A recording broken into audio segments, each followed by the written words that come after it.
I am very pleased to introduce Ronan Rooney as our guest speaker this evening. Ronan grew up in Wrangell, but I lived there for over 16 years where I worked at the Wrangell Museum as the curator and director.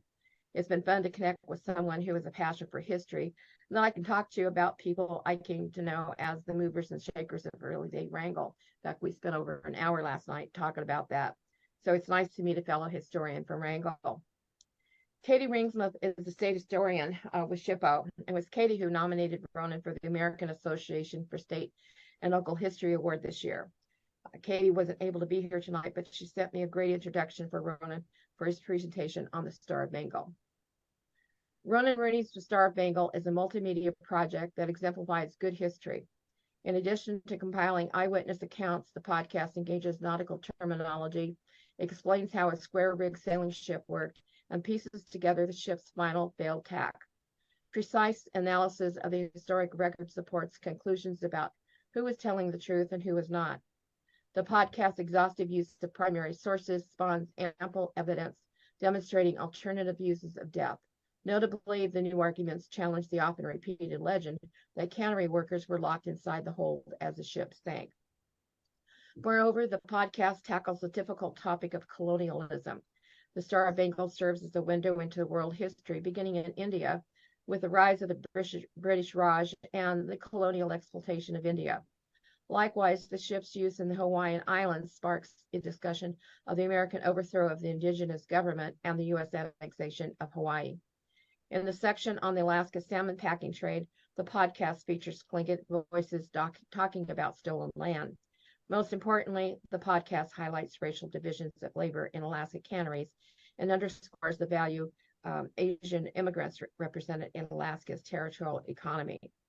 While traditional scholarly practice guided the wealth of historical research and underpins critical analysis and interpretation, a radio theater podcast about a small Alaskan town is a creative, imaginative, and immersive experiment with the potential to appeal to a broad and youthful audience.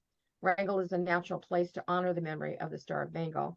A locally focused, globally told podcast can connect with distant listeners while they into its blue-collar fishing industry, an epic tale from the waterways they call home. Immigrant labor remains central to Alaska's salmon industry. The story of the Star of Bengal reminds us that the past and the cost of undervaluing it. Ultimately, Wrangell History Unlocked, and specifically the rise and fall of the Star of Bengal, demonstrate that through good storytelling, individuals and small communities can make a persuasive evidentiary-based arguments through the medium of podcasting. In the post-pandemic world, the popular podcast should serve as a model for future Alaska history projects. And with that, I give you Ronan Rooney. Oh, Trish, thank you so much. No, I'm really honored. That was a very kind introduction. And I'm honored to be here today to address you, the Alaska Association for Historical Preservation. This is a big honor for me. Star of Bengal has become a very big part of my life. And this is my first time I've ever, addressed an audience about the topic. I had the podcast, but this is a lot of fun for me. I'm hoping to share some things that I've learned since the podcast came out and show some things visually on these slides that I'm sharing here. So hopefully you're all seeing my screen. I'm showing a photo of myself hanging out at the Wrangell Mariners Memorial, which has an incredible Star of Bengal tribute. It's a big piece of glass. It's a glass circle that looks like a porthole that shows a picture of the Star of Bengal inside. I took this photo over the summer. If you visit Wrangell, you can see this for yourself. I was born in Wrangell. I was raised there. I don't live there anymore, but I do like to visit. When COVID lockdown struck at the beginning of 2020, I became very homesick and very isolated, and I looked for something that could connect me to Wrangell history, and so those always inspired me. So after doing years of different episodes, finally in 2022, I released a 5-part series called Rise and Fall of the Star of Bengal. Each episode is 50 minutes long. You can find it at wrangellhistoryunlocked.com/star, free to download. And if you have a favorite podcast app, you can find it on there as well. I put it out for free just to enjoy. And if you want a transcript, you can visit my website and you could read along there too.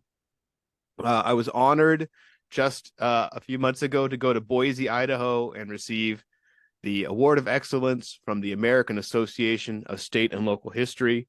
I definitely owe a big thank to Katie Ringsmuth, Alaska's state historian, for nominating me, as well as Mike Burwell and Cindy Sweat of KSTK for writing letters of nomination, as well as a few people in the community who came out and wrote letters of support. It really meant a lot.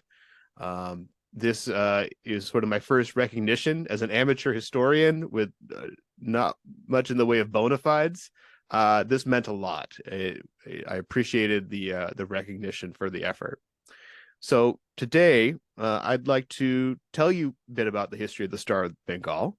And I'm going to also talk at the very end a bit about my experiences of doing history over a podcast and why it might be a right and good option for you in your projects. So let's talk about the Star of Bengal. So 1874, Belfast, Ireland is home to the world-class ship makers Harlan and Wolff. And this picture you see right here, this is their drafting room, where people draw out by hand designs for these magnificent great ships that go around the world. And in 1874, Harlan and Wolff were once again approached by J.P. Corey, a very powerful, wealthy shipping magnate from Belfast, just across town. And like he had before, he came to Harlan and Wolff and asked for a ship. He had been making ships with these guys for years and years and years. But by 1874, a new opportunity has opened up. Britain fully controls India by this point. 1874 is the official end of the East India Company and the beginning of the pure authoritarian rule of the British government over India. So this creates a great opportunity. In fact, it's also the same year that J.P. Corey joins Parliament. So he has an opportunity to influence British policy in India. So Harlan and Wolff get to work. They create a ship for J.P. Corey that is bigger than anything they have ever made for him before. In fact, it's bigger than the last ship they made for him by over 500 gross tons. So this Star of Bengal in 1874 is also the largest ship that had ever been made in Ireland up to that point. So it's magnificent and enormous, because what J.P. Corey really needs is a big truck.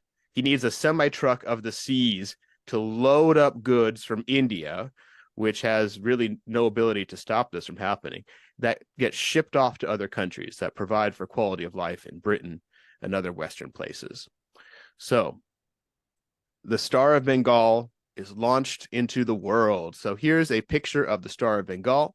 And as you can see, there's a lot of rigging. This is one of the few up-close detailed photos I could find of the Star of Bengal. But this ship goes all around the world.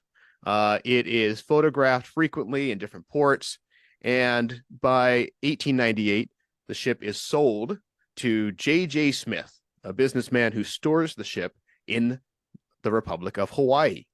Now, just a few months later, the Republic of Hawaii falls in a coup, and Hawaii becomes a possession of the United States. So this Irish-built ship is now owned by the United States, and it takes an act of Congress in 1900 to change the ship's registration from Irish to American. So the Star of Bengal becomes a bona fide American. But that alone doesn't guarantee the ship a future. By this point, steamships have really proven their value and taken over a lot of popular routes. A lot of San Francisco is made up of destroyed sailing ships that have been repurposed. So here we go. This is where the Alaska Packers Association comes in.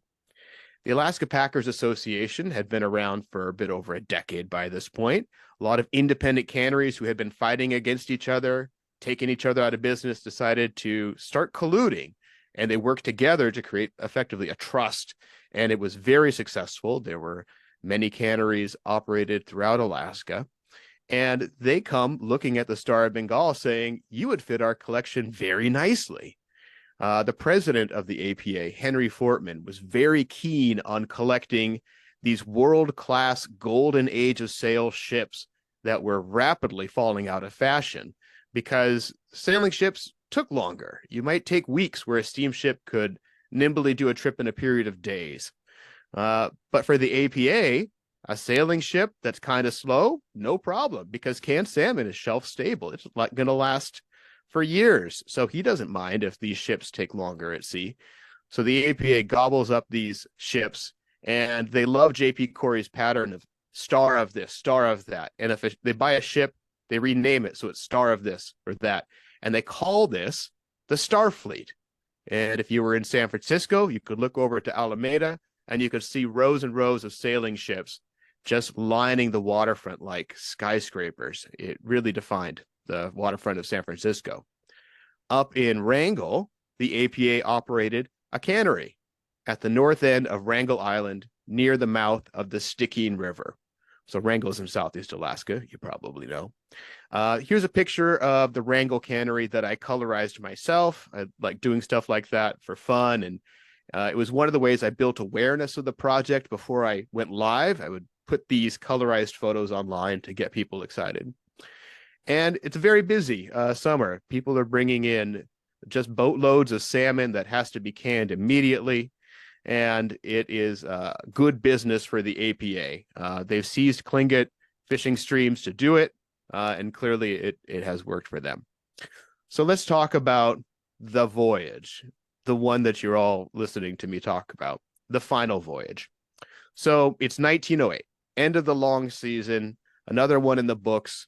The cannery workers and the crew are going to be sailing back home to San Francisco. Will it take weeks? Will it take a month? Nobody really knows, but they're getting ready for a long voyage to be towed out to sea by tugboats and then set loose in the ocean.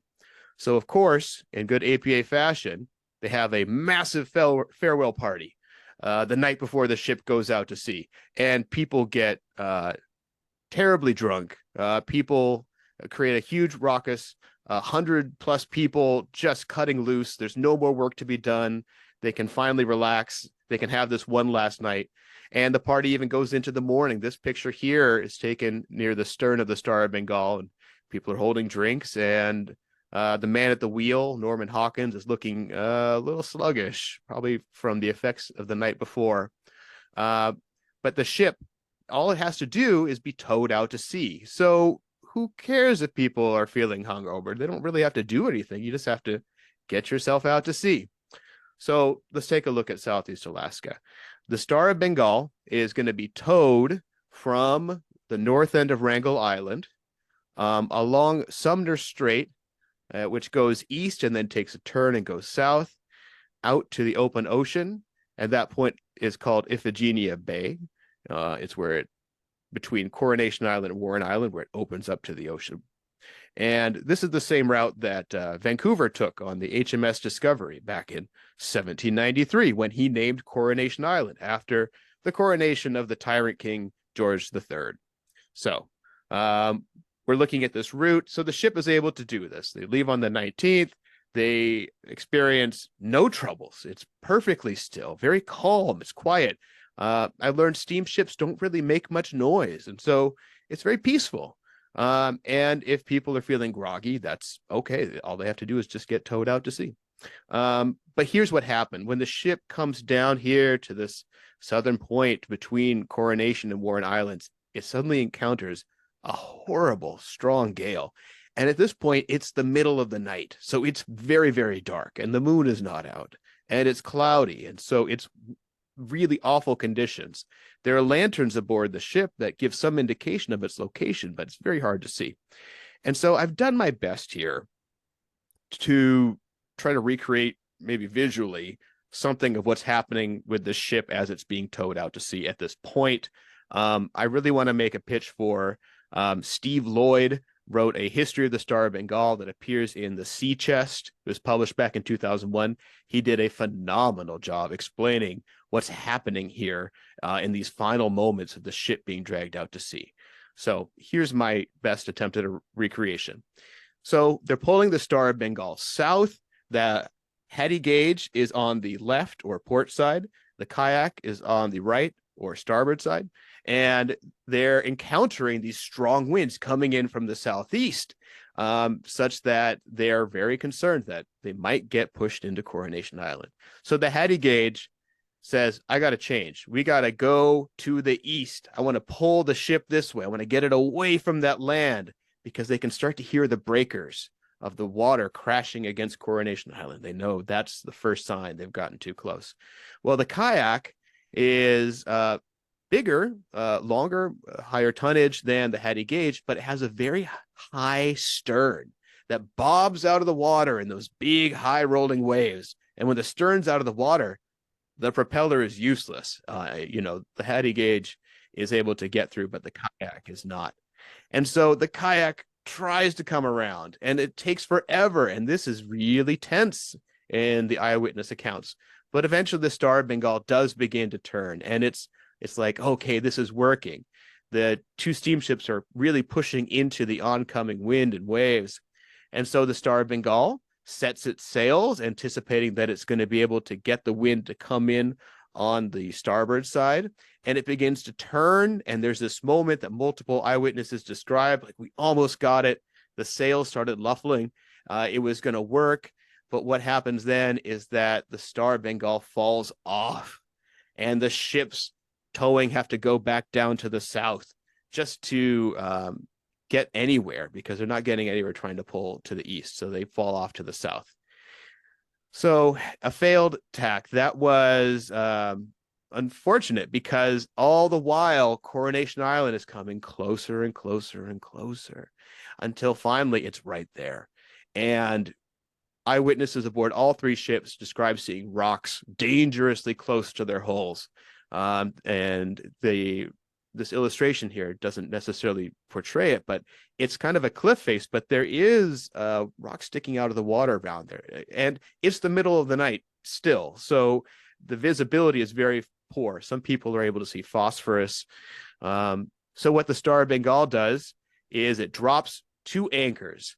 The tugboats out front have no idea that the anchors have gone in, but they each independently make the decision to cut their hawser lines and flee to save their own lives. So the heady gauge and the kayak cut the lines, and the Star of Bengal begins to come back as the anchors pull and the currents push it towards the shore, so it stretches out at anchor. This is an illustration of the bay. I added color so it's kind of easier to see, but as you can see, it's very rocky, and it wraps around, and there's a waterfall off to the side. And at this point, it's very dark. It's 4 a.m, but the Star of Bengal is at anchor, and it's staying put for the time being. So the Star of Bengal crew, at daybreak, they throw a ladder overboard. The ladder floats towards shore, and they take that as a good sign. If this ladder floats towards shore, we could get in a lifeboat, and the current will take us to the beach. It won't fight us. So they attempt to get a lifeboat over. Well, in their haste, in those early morning hours, they forgot to tie a painter line aboard the lifeboat. That's just a line you tie to the bow so you can pull it back in when you're all done. They forget to do that. So as the lifeboat is hanging in the davits, getting ready to be lowered, the wooden block in the front splits, and the bow of the lifeboat falls, and the lifeboat lands in the water, empty, in good shape, actually, but floats on to the shore empty. One lifeboat down, 5 more to go. So they get the second lifeboat, and they put it in the davits, and they're ready to put it down. But as it sits in the davits and the sea is just beating on the Star of Bengal and the ship is rocking, the lifeboat smashes against the side of the big iron bulwarks of the Star of Bengal and goes into the bay in splinters. 4 lifeboats left. So the captain orders breakfast. They put the abandoned ship on hold to eat breakfast. And by 8 a.m., he decides, here's what we'll do. We'll send a volunteer lifeboat into shore with a rope that we can tie to a tree, and we'll have men go down the rope like a zip line. And that's how we'll rescue ourselves. So this is what they do. They get the Star of Bengal. They get a volunteer of 4 men aboard a lifeboat to go ashore, and they make it. They just make it. The ship is smashed on the rocks. The lifeboat goes to smithereens, but the 4 men make it with the rope in hand, and they tie it around a tree. And then They need a volunteer to actually try this. And so here comes Martin Karstensen, the ship's carpenter. Martin Karstensen puts on the breeches buoy, which is like rubber pants with a life belt around the center. And he's going around, but he's getting thrown up in the air and ducked down in the water, thrown up in the air and ducked down in the water, until finally he's thrown free of the whole thing, up in the air, and then he smashes down into the water, and he's saved by the 4 men who got to shore and tied the line up. So in all, the Star of Bengal was able to get 5 people to shore. At this point, the ship begins to strike the rocks, and it begins to break up and sink. A lot of eyewitnesses describe how the cannery workers climbed the rigging, how they struggled to put on their life jackets, and they had to be shown how to do that. And then when the ship starts hitting the rocks, they climb up the rigging. But unfortunately, it works against them because the ship starts swaying and people fall from the rigging. And it's highly fatal, and it leads to a terrible loss of life. Into this swirling bight of water between the ship and the land enters the entrails of the Star of Bengal. There's oil drums, there's the wreckage, there's powerful swells coming into the bight. There are lifeboats below deck that start coming out and going into this melee. The water's like 40 degrees and full of seaweed. And then the single greatest loss of life is caused by the 52,062 cases of canned salmon, which are very heavy and each have sharp points where the boxes have been hammered together. And that really does a number on the 134 men who slip into the sea at that moment. So the death toll of 138 men on board, 5 were able to get ashore as part of the self-rescue. So for a total of 32 white people, 17 survive. And that's crews and some cannery worker management type passengers. Among the Chinese members of the cannery worker crew, 2 of 69 survive. Of Japanese, 7 of 33 survive. And a Filipino, there's a sole survivor of 4 Filipino men. So the loss of life is staggering. And the disproportionate overrepresentation of the Asian cannery workers, nearly from the start, once the story hit the towns, was that these men must have been locked inside the ship.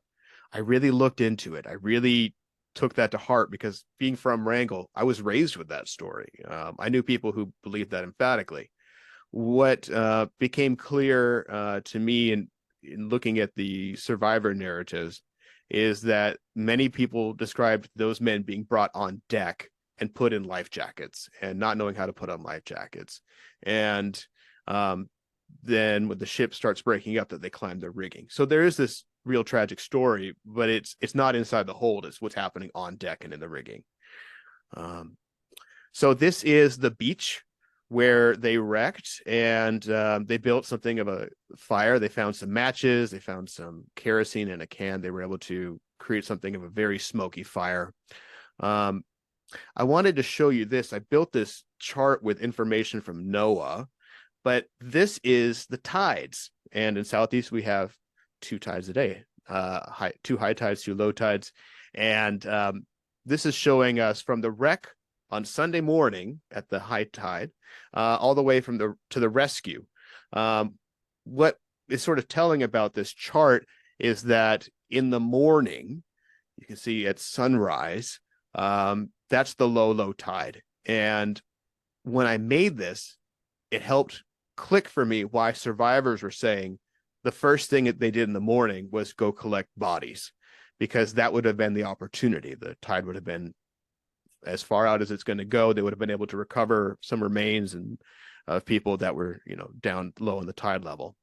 So really a gruesome way to start the day, and know where to go from that beach. They're truly kind of trapped in there. So they're there 2 full days. Now, after the rescue, immediately, as soon as they're even being brought back to Wrangell, the captain and crew of the Star of Bengal make accusations against the tugboat operators. And these accusations make front page news in newspapers down the West Coast. There's pictures of the men who perished, the men who survived. There's illustrations that wound up in the newspapers. And the accusations against the captains of the tugboats really come to the forefront when the survivors finally reach San Francisco, where they address Bolger and Bowles, inspectors of boilers and hulls, and they swear up and down that the steamship captains were cowards for not coming to their rescue, that there was a window of time where the steamships could have come right up alongside and got every man off the Star of Bengal and saved every life. And so very serious charges create an investigation. So when the investigation moves to Wrangell, the Alaska investigators meet at the Fort Wrangell Hotel, this building here, and they come in with that story that they had heard from San Francisco, but they interview a survivor who was also in San Francisco, but is now up in Alaska, burying the bodies of the Chinese, Japanese, and Filipino cannery workers out on Coronation Island. His name is Alf Olson. And he finally gives the investigators the truth. He says there was no possible way rescue could have ever happened. The conditions were far too hard. And he sets the investigation on a new path. And it ultimately leads to the investigators from Alaska in this battle between the captains of the steamships and the captain of the Star of Bengal. The investigators from Alaska take away the license of Captain Nicholas Wagner, the captain of the Star of Bengal. They take away his license. They say that he made mistakes, and there were mistakes. There was a lot of opportunities that slipped through his finger. There's the 2 botched lifeboats.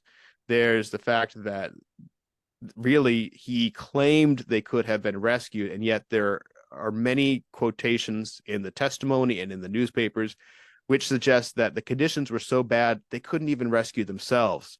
There's no way these smaller steamships could come up alongside without themselves risking wrecking on the same exact rocks. The storm was always powerful. There was no break in it. And it's simply not fair to try to pin everything on the tugboat captains and to call them cowards. But Captain Nicholas Wagner ain't going to stand for that. They take away his license. And so he appeals, and he appeals to the head of the Steamship Inspection Agency, Captain John Birmingham. He's a man who has had that job for decades. And he's very old and very powerful. And he gets the parties to meet, and he writes the final report on the Star of Bengal, the piece that ends the investigation. And he fully exonerates Captain Nicholas Wagner. And, you know, in my podcast, I had to dedicate about 15 minutes to going through all the things Birmingham got wrong in his report. It's astounding. He said obscene things. Like he said that people would have rather swum to shore than take a lifeboat, which is not true. Nobody said that, but who would want that? Like really, realistically, who wants to swim 600 yards to shore when you could take a lifeboat? Even if you're going to get smashed up at the shore, at the very least, you made it farther with the lifeboat. So his interpretation of the facts has really held sway for many, many years. Different historians who have come and written about the Star of Bengal, they'll often, heavily quote John Birmingham, because in his final report, he offers his own timeline. He breaks it down. And in fact, what he says is really at odds with what the evidence suggested. He really undermined his investigators in Alaska, who stripped Nicholas Wagner of his license. But in the end, neither Captain Wagner or Captain Farr is held responsible. That's truly the end of the Star of Bengal officially. So it is just now for us historians to debate the merits of who's right and who's wrong. And I really came down on the side of Nicholas Wagner and the survivors are making ludicrous statements about what could have happened to save them. It was far too dangerous. And Erwin Farrer, along with the captain of the kayak, are consistent on the fact that it would have been suicide for them to try to come alongside the Star of Bengal inside of that narrow bight during such a pounding storm. So the Star of Bengal, I researched it throughout 2021, 22, and I was midway through my research, and this amazing group popped up on my Facebook feed. They went out to the wreck site on Coronation Island in June 2022, and they did such an amazing job. Oh my goodness. And so I want to honor them. As soon as they appeared on my radar, I started sending them resources. They shared resources with me. So check out the Alaska Endeavor. And KCK has a great article on the trip that they took out to go see the wreck site for Coronation Island. So we have that should be the end of the Star of Bengal story. That should really be it. There's this awful wreck. There's this tragedy. There's this unfinished ending. No one's really ever held responsible. But there's more. This story gets a second wind, and it's so strange and bizarre. Like a siren song, it lured me away from the actual story from Alaska, and I just became infatuated with this story. And so I'm going to tell it to you because it is about the Star of Bengal. But it's a strange one that touches some famous celebrities in history and certainly, I think, entertains. So it's the Roaring 20s, and America is ready to be entertained, and here comes somebody who is just ready to entertain the public. So her name was Helen Wagner. When she's 5 years old, her daddy, Captain Nicholas Wagner, goes off to Alaska and nearly loses his life in the wreck of the Star of Bengal. And little Helen doesn't forget that because the APA actually fires Nicholas Wagner and he's humiliated and they have to move to find work. So little Helen remembers this. And this newspaper clipping is from 1916 when she's a teenager. She wins a competition. This is a time in her life that she would later deny ever even happened. When she becomes of age, little Helen changes her name to Joan Lowell and moves to Hollywood. And she's having a real tough time getting roles in Hollywood. She's young and she's beautiful and she's ambitious, but she doesn't have anything to set her apart from all the other beautiful young women who always arrive in Hollywood. So she comes up with a story. She's 20 years old. She tells people, I was raised at sea for 14 years aboard my dad's sailing ship, and I learned how to spit a curve into the wind, and I learned how a sailor really acts. And like this headline here in the center, I never saw a woman until I grew up. And these stories are just outlandish and they're just wild, but they're fascinating to people such that it gets her press and she winds up in newspapers. In this picture in the right, in 1924, she was made Queen of the Day in Tijuana, and she's riding a horse wearing a sombrero in a bullfighting ring. I mean, she figured it out. She came up with an interesting story. People wanted to keep her around. She started getting roles, especially roles that were set at sea, because people thought she had lived her whole life on the ocean on her dad's sailing ship. Her career really peaks in 1925 when she is cast as a supporting actress in Charlie Chaplin's movie Gold Rush. You've probably seen Gold Rush. She plays the friend of the love interest. She has a line in the movie when Charlie Chaplin does that famous scene with the potatoes dancing on the forks at the table. He's doing that opposite Joan. So he's really doing that opposite Joan. So this is really a career peak. She's in what the American Film Institute considers one of the greatest movies of all time. But ultimately, this is the end of her film career. Something happened. And in the podcast, I try tactfully to explain what I think. I think something went down with Charlie Chaplin. He was particularly aggressive with young women, especially women he had cast in roles. Joan had a contract in the movies, and after Gold Rush, she's out of Hollywood for good. And she's in Detroit, Michigan, working at the Bonstell Playhouse as a stage actress. And it's here that she meets a man named Thompson Buchanan, who is a playwright. They fall in love and they get married. And so here's this actress married to a playwright. It's a good combination, right? You could really make things happen. So Thompson begins taking his beautiful young wife's outrageous stories of being raised on the sea and puts them into a play. And he names the lead character Joan so that he can get his wife a role. And they pick a name for this play. They call it Star of Bengal. Up to this point, she'd been telling people that she was raised on a ship called the Minnie A. Kane, But I think it's clear that her husband said, that's going to confuse people. Let's use that other ship from your library of stories, Joan. Let's go with Star of Bengal. So this play is set on the Star of Bengal, and the play is going nowhere. They can't find a stage for it. They can't find a theater willing to put it on. So Joan comes up with an idea. She says, Thompson, I'll write a story about the Star of Bengal, and it will just help raise awareness about the ship, and people will be interested in your play. And so she writes this story based off of her father's recollection. And she calls the story The Sea Gives Up Its Dead. And it's quite a story. I mean, it's quite fascinating. Here's some illustrations that appeared when it was published. And The Sea Gives Up Its Dead is a version of the Star of Bengal story that totally blames the tugboat captains, that accuses them of being drunk, that paints her father as a hero, a victim of awful circumstances and incompetence. And Simon and Schuster read this story and they love it.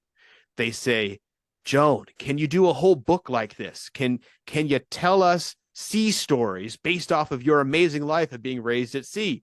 And she says, why, yes, I can. So Joan sticks this story in the middle of a chapter book, and she calls it Cradle of the Deep.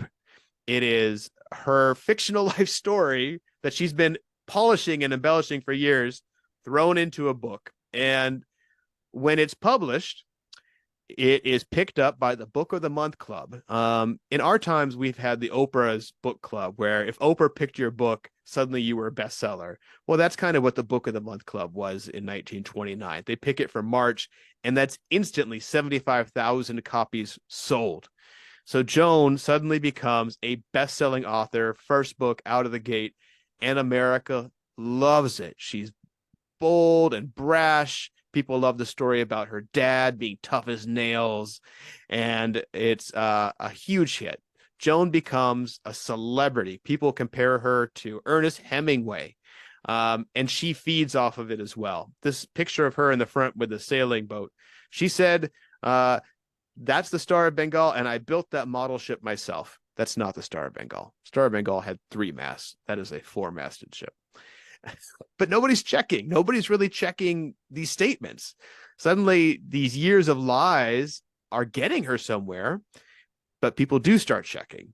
And then by the middle of the summer, it's more like Cradle of the Duped. She has to admit that she had invented sections, embellished, made up whole pieces of her life story that simply weren't true.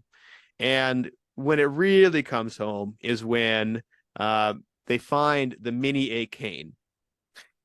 She had told people she was raised on the mini A cane. And she said at the end of the book that the mini A cane burned and sank and she had to jump overboard, but there was a family of kittens on her back clinging with their nails, and she had to swim to shore with this family of kittens on her back. And she says, that's what kept me going. They gave me the energy, the strength to keep swimming.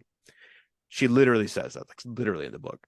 And so when they find the mini AK, and it's like, hey, this is a hoax, and they publish pictures of it in newspapers. Well, poor Joan. She is a celebrity for all the wrong reasons, but celebrity sells tickets. And so finally, perhaps out of the amusement of it, maybe, a theater in Hoboken, New Jersey, which is just across the river from Broadway, says, we'll put on your play. So Joan and a cast of dozens come together and they put on Thompson Buchanan's play, Star of Bengal, and Joan plays the lead actress in the play. So the plan was to open in Hoboken and then to move on across the Hudson River to New York to Broadway after a few weeks. But it does not make it that far. Once again, the Star of Bengal sinks, and Star of Bengal is a wreck. After about 3 weeks, it shuts down, and the reviews are not kind. And 1929, could it get any worse? Well, 2 weeks after her play is canceled is Black Tuesday, October 29, 1929, the day that fortunes of Americans are wiped out. And it's particularly bad in New York City, where men famously jump to their deaths off of these high rises. Joan flees and declares she's going to divorce her husband. And when she comes back at Christmas. They try to have a reunion, and there's this awkward publicity photo, and it doesn't work out. They do end up getting divorced. She publishes a book in 1933 called Gal Reporter, where she goes undercover.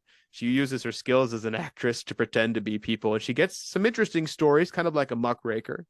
And then in the next year, 1934, she self-produces a movie called Adventure Girl, which some film historians think is the first fake documentary. It's a popular format. Think of The Office or Spinal Tap, or that whole genre of fake documentary. Some people think she is the pioneer of that, which features her own dad. That's her dad standing next to her there on the left. So the captain of the Star of Bengal is in this campy 1934 movie, which you can see on Amazon Prime. Check it out.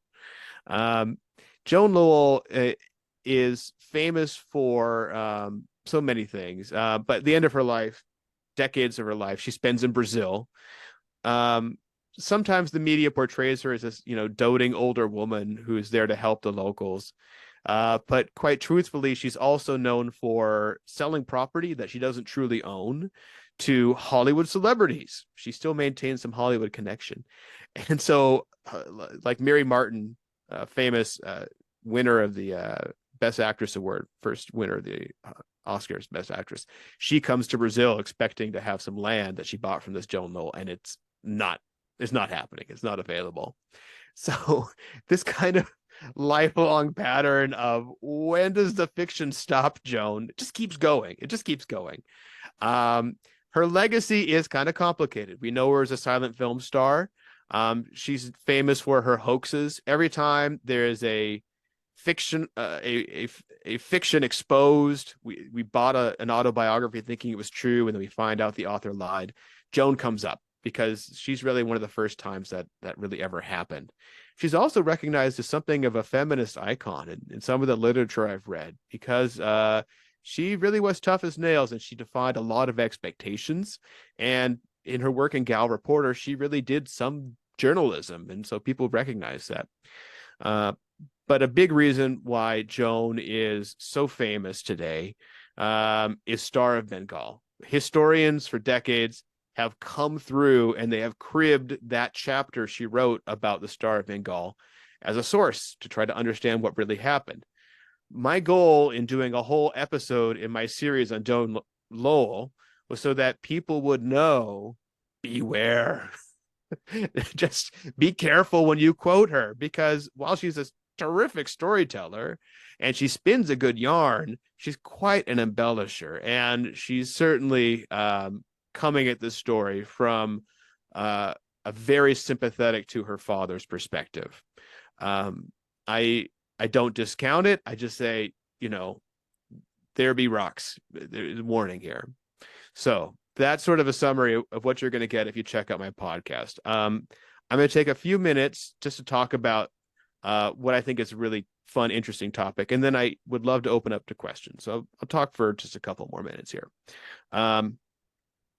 I want to encourage some of you to think about podcasting history. I know some of you are involved in history at your local level, statewide level, or in a lot of topics. So maybe this is a nice opportunity for you. I got involved in podcasting history in the year 2020, and I found it to be, first reason, very affordable. For $5 a month, I can have a podcast, and that's dirt cheap. I'm able to put it online where it's very easy to access for anybody in the world. People don't have to pay for it. People don't have to do a lot of complicated steps. They don't have to buy it on Amazon and get it shipped to them. It also has a long shelf life. A lot of popular podcasts today don't have a long shelf life. When people talk about what's the latest in technology, who's going to win the Super Bowl this year, things like that, people got to understand that's not interesting 2 or 3 years from now. History is evergreen content. You can come back to it again and again and always enjoy it. In my case, I was able to get my podcast on the radio. KACK FM in Wrangell graciously played my episodes. And I was really happy to sort of support that community level activity. Podcasting is very accessible for visually impaired people. It's been my experience that I think most of my audience is largely overrepresented among seniors and elders and people for whom lots and lots of reading is very fatiguing. I'm very proud of the fact that somebody who's visually impaired can enjoy this. A thing about a podcast, unlike a book, if I make a mistake, I can just click a button and upload a fix, and it's done. And that makes me feel good. I try to get it right the first time, but I have on a few occasions had to upload a correction, and that makes me feel good. Like it's always going to be the greatest. If you do a podcast, mix in music and sound effects, build some emotion, do some storytelling. Radio theater is a lot of fun, and it gets the brain excited. If you want to do advertising, that's an option. I don't do subscriptions or ads or anything like that, but it is an avenue to offsetting the cost of this kind of investment if you want to explore it. And in my own experience, since I published Star of Bengal, people have reached out with really incredible additional resources that I never found. There's a whole audio recording of somebody who was there in a tugboat towing the ship out to sea that I just received from a descendant of that man. And I never heard it before, but because of the podcast, I'm like a beacon out on the internet. People find me and they bring me stuff. And then the last reason to think about podcasting for history is it's a lot of fun. I really enjoyed it. I've had incredible opportunities come from it, like to address all of you here this evening. I really appreciate it. You might find this is a good fit for you, and you might have a lot of fun as well.